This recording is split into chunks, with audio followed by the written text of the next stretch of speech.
জায়গাতে প্রতিটি বিষয়ে যাতে সার্বিকভাবে এবং সবাই সহযোগিতার সঙ্গে কাজ করতে পারে, এটি আমাদের উদ্দেশ্য। আমরা এর আগে অনেক সংগঠন কাজ দেখেছি, অনেক সংগঠন আমরা কাজও করেছি। দেখা যাচ্ছে আমার সাংবাদিক ভাই বোনরা কাজ করতে গেলে সাধারণ একটা যে মানসিকতার একটা বিষয় থাকে, কাজ করতে গেলে যে মানে সহযোগিতাগুলি দরকার এবং সবাই একসঙ্গে কাজ করতে গেলে যে প্রবলেমগুলো সামনে আমরা লক্ষ্য করি, আমরা না থাকার ফলে আমরা কাজ করতে পারি না ঠিকভাবে। এই জায়গাগুলোর জন্য সেটা আমরা আনতে পারি, তার জন্য আমাদের সংগঠন বেশি দিন হয়নি, তারপরে অল্প সময়ের মধ্যে আমরা যতটুকু পারি আমাদের সংগঠনের কাজ আমরা চালিয়ে যাচ্ছি।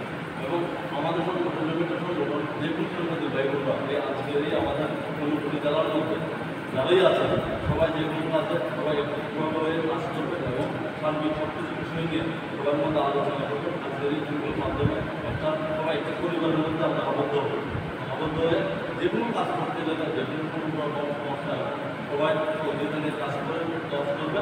এবং আমাদের মধ্যে যে আমাদের সবচেয়ে মূল্যবান যে ব্যক্তি আমাদের মধ্যে রয়েছে এ আমাদের সত্য দাদা, তারপর আমি তার সাথেও সবাই মিলে পরামর্শ নেবেন, তার আশীর্বাদ দেবেন। অনেক সময় তারপর যে বিষয় নিয়ে কোনো ধরনের সমস্যা দাদার সহযোগিতা নেবেন। এই কথাগুলি বলে আজকে আমাদের আলোচনা শেষ করছি। সবাইকে করতে আমার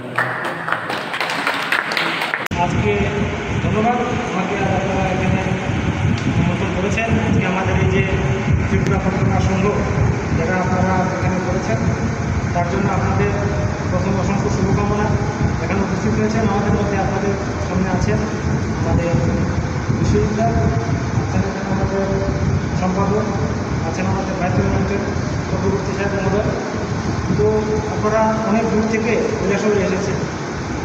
কেন এসেছেন একটি মহৎ লক্ষ্য নিয়ে, যাতে দূর থেকে এখানে এসেছেন যাতে এখানে একটি ভালো এই যে আমাদের সম্পাদক মহোদয় বলেছেন যে আরও দেশের আরও সংগঠন আছে কিন্তু এটির থেকে যেটু ডিফারেন্স ফ্রম আদার্স, এটা কীভাবে অন্যদের থেকে একটু মানে বাইরে গিয়ে ওদের থেকে বাইরে গিয়ে কীভাবে আপনারা একটি সমাজে আপনাদের একটি সংগঠনের ছাপ রেখে যাবেন বা সমাজের ভাবে কীভাবে সেটা মানে প্রস্ফুটিত হবে, সেটাই আমাদের মূল লক্ষ্য থাকবে।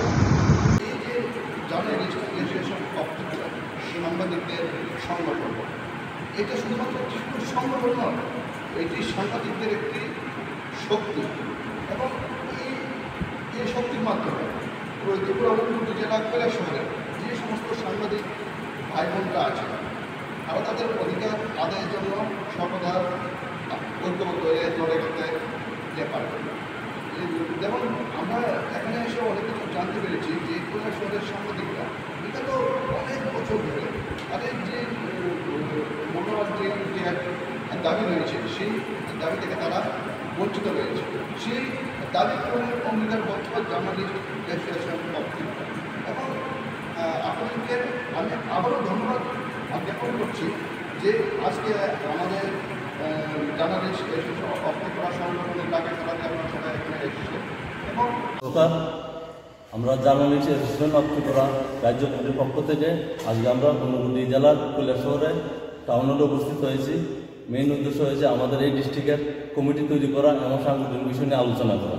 আমরা এই আজকের অনুষ্ঠানের প্রধান অতিথি হিসেবে উপস্থিত ছিলেন বিশিষ্ট আইনজীবী এবং সমাজসেবক সন্দীপ দেবরায়। তার পরিবর্তে আমাদের সংগঠনের বিভিন্ন বিষয়ে আলোচনা এবং কার্যক্রমগুলি আমরা করেছি এবং এই অনুষ্ঠানের প্রথম পর্ব শেষ হওয়ার পর্বে শেষ করে আমরা দ্বিতীয় পর্ব হিসেবে আমাদের সংগঠনের সকল সদস্যরা মিলে এবং আজকের এই ডিস্ট্রিক্টের কমিটি তৈরি করা হয়েছে। এই ডিস্ট্রিক্ট কমিটির প্রেসিডেন্ট এবং সেক্রেটারি এবং কেশিয়ারের নাম স্থির করা হয়েছে। প্রেসিডেন্ট হিসেবে নমিম উদ্দিন এবং সেক্রেটারি হিসেবে দিলওয়ার হোসেন খান এবং ট্রেজারার হিসেবে আব্দুল রহিম এসব তাদেরকে আমরা স্থির করা হয়েছে এই ডিস্ট্রিক্টের কার্যক্রম পরিচালনা করার জন্য এবং তাদের পরামর্শে এবং আমাদের রাজ্য কমিটির পরামর্শ নিয়ে এই সংগঠন সার্বিক সবার সহযোগিতা নিয়ে কাজ করবেন। আগামী দিনে সংগঠনে এবং সাধারণ মানুষের পাশে দাঁড়িয়ে কাজ করবেন বলে আমি আশা রাখছি। নমস্কার।